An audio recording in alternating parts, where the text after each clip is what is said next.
y a parti na niveau na biso ya base. Merci parce que ezali lobby nde nazwaki invitation ya cellule na biso pour na mokolo ya lelo, et j'avais marqué directement mon accord nalobaki que je ferai tout pour être là. Et lelo nazali pour na kozongisa honneur oyo cellule epesaki ngai. Pour ça, je vous remercie. Je remercie le président cellulaire na comité Mobimba, président Ilunga, na président de la Ligue des Jeunes, président Benoît, parce que bamonde bamona un lobby pour me transmettre message à celui Nabiso, yango esali que lelo nazali awa. Je ne peux pas évoluer sans remercier bakonzi na biso à fédération, président tout le comité fédéral où ils allaient représenter awa, ainsi que président na biso ya section ya Mongafula commune, le président Amos. Bango nyonso ndenge natangi za niveau ya cellule ya Ligue des Jeunes ya fédération to ya section. Je vous prierai vraiment à mon nom de pouvoir les acclamer pour la présence de la parole.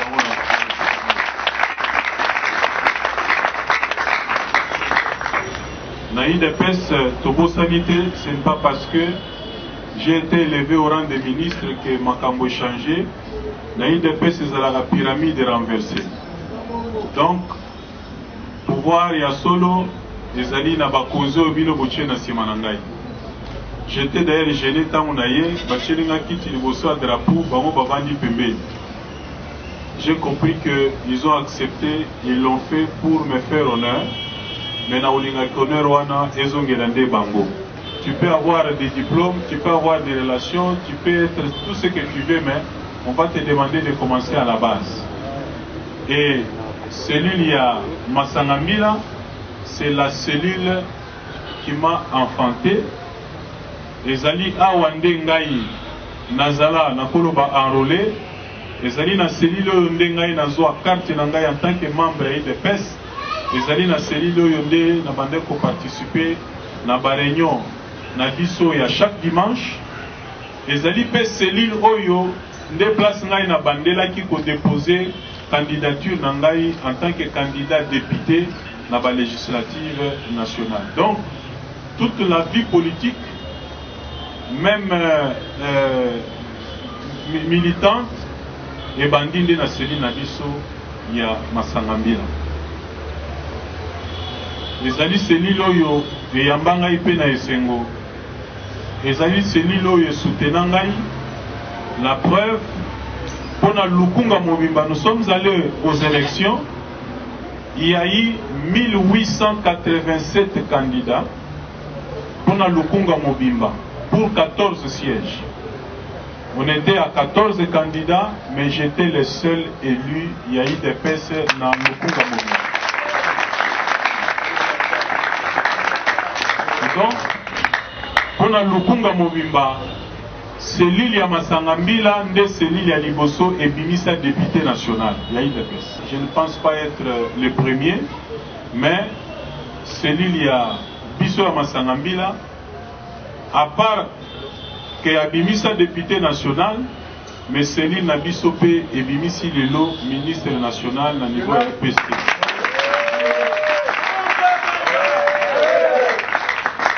Ce qui fait que à partir à lelo et Sengerito considéré parmi les plus grandes cellules, il y a eu des PES, tolo bana Congo Mobimba, na Lukunga to na Kinshasa, cellule ya biso Masangambila ezali parmi. Parce que Ebimisi ba personnalité politique oyo bazali koevrer na kati ya ba institution. Pour cela, nazali ko loba yango eza pona komikomisa te, mais pona kolakisa grandeur ya cellule na biso, pona kolakisa makasi ya cellule na biso, et puis pona kolakisa que esengeli cellule na biso ezala fière parmi ba cellule nyonso. na yango, je voulais quand même rappeler que même avant qu'il y ait le gouvernement, je me rappelle quand même, peut-être bato bayebi amote ou balandela biso de près bayebi, j'estime avoir pendant les 2 ans d'Assemblée nationale représenté valablement les partis et avoir fait aussi la fierté à Céline Nabiso. Parce qu'au moment où je vais au gouvernement, les seuls députés nationaux, ils sont parmi les 500 députés qui composent l'Assemblée nationale, qui a laissé 5 propositions de loi, je suis le seul.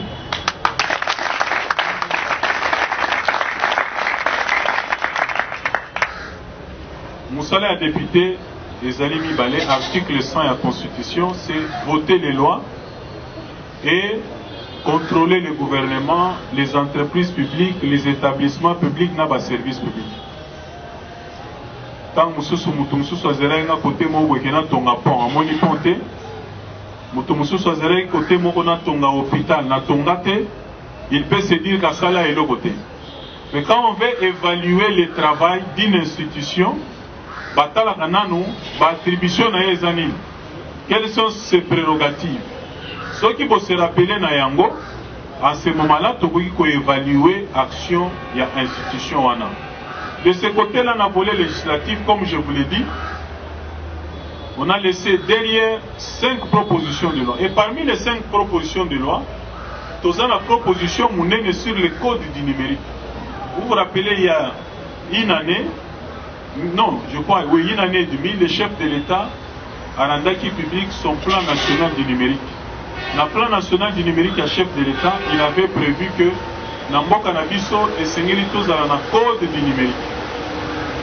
Bambilo Kognon se montre à Internet, les réseaux sociaux, vous avez les Vodacom. Bazaneti, Batubake, Nazamba, Moko, ou un espace 100 mètres, Babani pour exploiter la richesse ou un donc.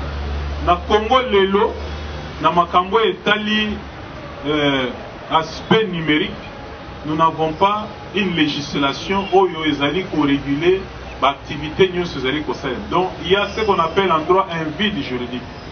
Ce qui permet que sur toutes les sociétés qui œuvrent dans le secteur du numérique, ils vous font des millions sur les dos des Congolais parce qu'il n'y a rien, il n'y a pas moyen de les contrôler, il n'y a pas moyen de réguler le secteur et puis les alliés qui ont échappé dans l'État. Mais dans le côté d'une vision chef de l'État, vous savez qu'il a un conseil spécial qui est chargé du numérique, mais ça fait 2 ans ça là en côté. Mais dernièrement, j'ai déposé une proposition de loi portant sur le code du numérique. À un moment donné, tombé dans un mouké, parce que quand j'ai déposé, il a voulu montrer que non. On est allé plagiat, il y a code, il y a béninois, biso photo ça là, biso moro na Congo. Batouni Ndeko, yo ça fait 2 ans que le président de la République a fait ça yo Moussala Oyo. Vous voyez bien que vous avez mais vous avez fait ça. Tu veux montrer qu'il y a un sali côté, mais tout ce temps tu étais où? De babenga monter maman. Et puis na benga qui na ebisi. Ceux qui ont zongi simate na koleka et puis to banda bobenda neza malamu te. Toi et moi, nous sommes dans le même camp. Et Seigneur, tout ça la fierté à pouvoir na biso à président de la République, mais ce que tu fais n'est pas correct. Mais quand j'ai suivi normalement, Moni Moussalawana, quand je suis entré en contact avec l'expert béninois Mibale, la code du Bénin, vous ne pouvez pas arriver à doter au pays d'un code comme ça sans avoir dépensé au minimum même 500 000 $. Alors j'ai compris que c'est le financement, peut-être la Banque mondiale. Mais nous, on a travaillé avec une équipe. Il y a des Congolais et des Béninois, même à distance. On a donné au pays cette proposition de loi sans attendre un financement, sans recevoir un franc. Ce qu'on va faire, c'est l'ambongo, et le cobando, c'est l'ambongo, donc Kope Koufi, de moi Bitumbaou et Salaki Bandaki. En fait, c'est ça la vérité dans cette affaire. Mais les lots, avec les ministres du numérique, qui est ancien directeur de cabinet chef de l'État, ils sont en train de suivre ce projet-là pour qu'il ait abouti tous au code du numérique. C'est l'un des objectifs, il y a chef de l'État. Quand vous allez travailler dans Mokonzi a sali déclaration, et c'est que vous s'approprier nango pour accompagner la vision il a déclaré mais bino bolatition aux autres. Boyebi côté tozali kokende. D'ici là nous serons aux élections. Bakoto na bino mais bino IDPS na parlement bosalani. Toyoka mituna wana. Mais par manque d'information, vous n'avez pas quoi répondre. Mais au moins, vous devez savoir que dans le Parlement Mobimba, IDPS jusque-là, Aza championne parce qu'on a fait au moins 5 propositions de loi et c'est pour l'actif du parti. Et donc de ce côté-là, si on veut évaluer l'action législative, il y a des élus, il y a une liste de moi, depuis il y a mis des cas de moi, entre-temps, c'est compliqué. Je me suis renseigné dans l'école. Les gens à l'école ont touché 93 000 francs à frais de fonctionnement par mois. Avec 93 000 francs, vous avez par exemple les 6 classes. Il faut que ce soit créé. Il faut que ce soit nécessaire pour enseigner Batangi Sanango. 93 000 francs, au moment où par exemple dans ces copés, ils ont 1 800 000 Basanango et le côté. Bazolia, Bazot Somba Babri, Batonga Banda, mais enseignants en a créé. Si vous avez enseignant dans la Crète, il est tenté de faire un bana. Bana mbongo te ba kosenga ba parents. Parents pe azana souci que moi na ya attendre. Moi j'ai des enfants batanga na école moko na bosangaliwana. Moi j'ai payé les minerval. Na souci kaka ke to futaka ba batanga. Mais un parent wa suki olobani. Bon, to pe sala ba enseignant mbongo. Comme ça bana batanga. Mais si vous enseignant ndengwana yo ko ya ko yebise gratuité alors ka futaka te akondima yote. C'est pourquoi nous devons redresser la situation et puis essayer de consolider la gratuité dans l'aspect ignoso. C'est vrai que stratégiquement, place automonique est beaucoup brutalement tout évoluer tout ça là mais place automonique c'est une négociation. Place bana bakuta la tamu sous $150 pour la participation à l'examen d'État, peut-être pour ne pas annuler tout totalement et créer des problèmes. On peut dire parce qu'on est en politique. Bon, réduisez ça peut-être même d'abord à $10. Pourquoi je le dis? Parce que je ne suis pas sûr que les syndicalistes ils vont m'accompagner. J'ai un grand travail à faire avec les syndicalistes. J'ai affaire au moins à 33 organisations syndicales d'enseignement. Tous ces syndicalistes-là, basant à Katia système, basant à Katia mafia. La preuve est que quand j'ai dénoncé ma veine à Katia système, les syndicalistes ne vendent les canapés de baso finangani. Et pourtant, syndicaliste, tu es là pour les intérêts des enseignants. Yo kuti mutozo défend des enseignants, mais yo zo fingaye. Alors tu n'es plus syndicaliste, tu ne défends plus les intérêts des enseignants. Donc, Sengeli Nazala sûr que ces gens-là m'accompagnent avant tout que parce qu'on m'a dit, Nagno Sozali Kosalema, bazana ba pourcentage na kati. Donc, on kende brutalement, boye bangonde ba okende ko créer makelele nanzela parce que ba komona ke ba intérêt na bango ekei.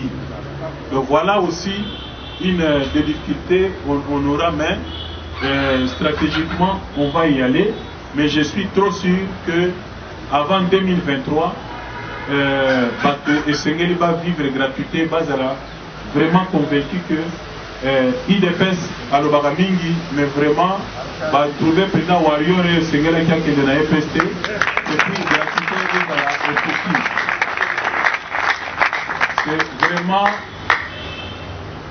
un des objectifs Oyo et Sengeli atteindre. C'est pourquoi je vous dis, Nazali Kola la Pongité, je serai beaucoup plus sur le terrain que dans le bureau pour suivre où Ezali Kolekana. Les jeudis passés ou vendredi, j'ai fait déjà quelques visites d'itinérance dans ma direction Moussous. J'ai trouvé des directeurs qui m'ont dit, ça fait 15 ans que Nazao, je n'ai jamais vu un ministre entrer dans les bureaux pour Salahoyo Zo Salahoyo. Vraiment courage, mais nous sentons que changement Ezali Koya, volonté et détermination Ezali. Parce que les lois Nazali Kokende na EPST, mais j'ai fait face à 3 empires au Ezali na Katia EPST. Vous avez l'empire Bakonga, vous avez l'empire ya Musemena, vous avez l'empire ya Maker Mwanga. 3 empires qu'il faut déboulonner. Comme on a dit, batu ya Bakonga basimba kate, batu ya Maker Mwango bazana basimba bangote, batu ya Musemena. Alors, je ne pense pas que changement, on va imposer dans Batunion Swan. Il y aura un travail après la séance au Torosala, il y a état des lieux. Nous allons faire la restructuration. Il y a la direction Nyon Swana. Là où il faut remplacer, on va remplacer. Là où on va maintenir bateau, bateau sala, on va maintenir bango. Là où on va permettre, bateau, on va permettre. Ici, la même province, Nyon sera sous province, Nyon se trouve chambouler, bango, se perturber, on partout. Oya Kishasa ke Goma, Oya Matadi ke Bulungu ke Boy. Donc on va les perturber. On va travailler ensemble na parquet, na ba inspecteur et inspection générale des finances. Gila Lingeti na sena sengi 3 inspecteurs. Oyo tozana bango na so sala bango musala. Quelqu'un venu me poser la question mais tant que vous travaillez dans l'inspecteur, et bon, vous avez un dégât. Vous empêchez au lien, bon, dans un salaire, tout dans un salaire. Si vous avez un salaire, dans un salaire, il n'y a pas de problème. Mais bango dans un bango, déjà tant aux autres, vous avez contrôlé, c'est-à-dire que vous avez un magasin pour y battre. Si vous avez un largué, bango nyonso, dans le secteur nyonso, dans le bateau nyonso, vous allez gérer au niveau MPC. Pour que effectivement tout assainir bon ya budget à l'état où est makawana et ça la musala non. Il est possible que sans que baba accélébison bon on a FST mais avec le nettoyage affiché au Tokosala enveloppe on est sungabi sonné bolobi masangami la awa. On peut même on dégage même par reliquat on apprend qu'après il y a des reliquats à bambon. On peut prendre cet argent au lieu d'attendre la Banque mondiale.